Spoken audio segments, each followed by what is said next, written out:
The Puente Internacional Simón Bolívar has become a relief route for Venezuelans facing a humanitarian crisis on their side of the border. It's a meltdown fueled by the highest inflation rate in the world, ongoing unrest and violent street protests.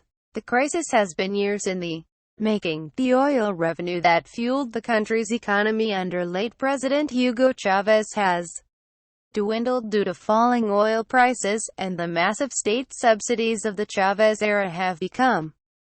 The Puente Internacional Simón Bolívar has become a relief route for Venezuelans facing a humanitarian crisis on their side of the border. It's a meltdown fueled by the highest inflation rate in the world, ongoing unrest and violent street protests. The crisis has been years in the making. The oil revenue that fueled the country's economy under late President Hugo Chavez has dwindled due to falling oil prices, and the massive state subsidies of the Chavez era have become unsustainable. Basic commodities and medicine have become unaffordable for ordinary Venezuelans, leaving entire families struggling to survive. Anti-government protesters want current President Nicolas Maduro to step down.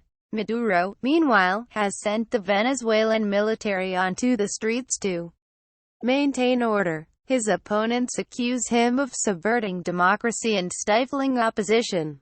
The government intimidates and restricts the media in Venezuela, taking CNN and Español off the air.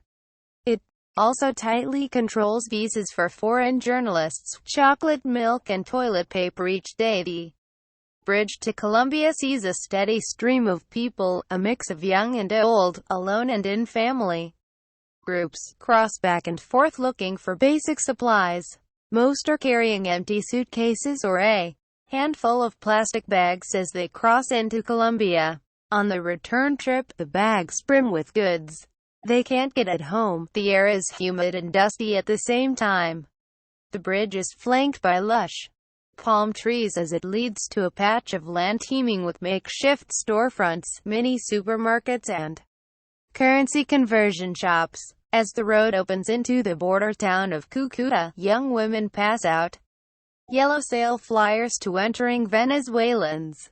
A man raises his voice to yell into a microphone about goods on offer at a large supermarket. "Welcome, friends from Venezuela, we have chocolate milk and toilet paper for a good price," he shouts. Enrique Sanchez, wind-beaten and darkened by the sun, is thankful to Colombia, he said, because they have enough for themselves and us. This time, he has come over to buy flour, oil, rice and sugar with his depreciating Venezuelan bolivars.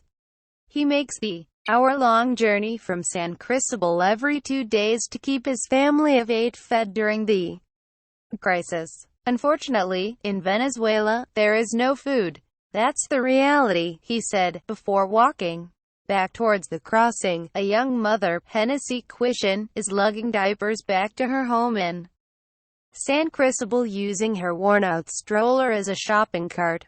She shops with her mother, father and sister. The family bought flour, rice, sugar and soap this time. Usually, the group makes the journey once a month. Others walk back and forth across the bridge a dozen times a day, like Jason Arias, who is there from 5 a.m. to 7 p.m. With an ice slushie in hand to combat the heat, he pushes a wheelchair with his free hand. He transports 15 to 20 people via wheelchairs for $16 a day. With some friends. Every few weeks, Arias travels 18 hours each way to deliver diapers and milk for his child. But for most of the month, he stays near the bridge in order to make a living for his family. Victor Martinez, a high school student, makes the long bus journey from Caracas to buy rice, pasta and soap for his family every 6 weeks. He hasn't gone to school in over a month because of the ongoing protests and fears over the safety of students. When asked about his next journey to feed his family, Martinez said, "It depends on how long the food I buy here lasts. Some travel mainly for medication, like Katiuska Reyes, who buys medicine for her young son. I find them here. I don't find them there, she said.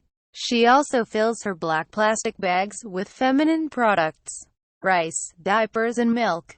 What is the most important item for her to buy on her trips to Colombia?